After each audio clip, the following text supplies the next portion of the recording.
The image I'm describing incorporates six concepts that relate to how one should analyze an image, said concepts being frame, vantage point, time, light, focus, and tone. As far as the thing itself, the photograph consists of two men of considerably different ages, being photographed somewhere in a city or a town, as evident by the surrounding buildings, which are reminiscent of an urban landscape. The photographer approached the image by framing it in such a way that the subjects are symmetrically balanced at the center of the frame by being positioned as such. This is further accentuated by the pilaster on which they are resting, seen here,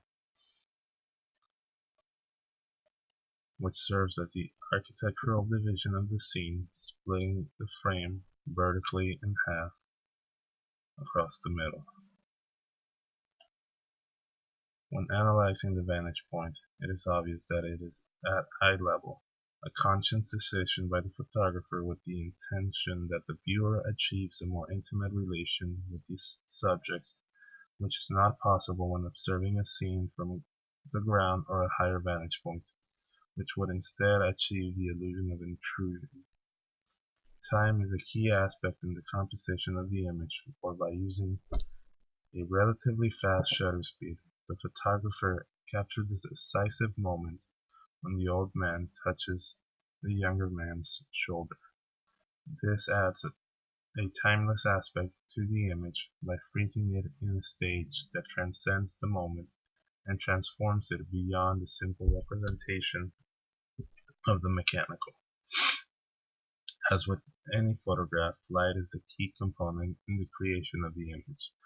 In this particular example, side lighting is used, as evidenced by the stark, dark shadows cast by the figures and the clothing. Most likely, light is natural from the sun, which lands on the clothes, the face, and the structures, to light the subjects and the scene from the right, highlighting the details in their face, their clothes, and the features of the architecture. The hard shadows created from the light serve as well to emphasize the details of the faces, the uniforms, and the backdrops. The focus in the image is neither shallow nor broad; rather the depth of field is arranged in such a way that the plane of focus encompasses both figures completely and begins falling off behind the man's shoulders, which can be seen while tracing the focus on this wall. This use of selective focus, in conjunction with the lines created by the arms, which can be seen here, which act as guiding lines, draw the viewer towards the center of the frame, where the hand meets the shoulder.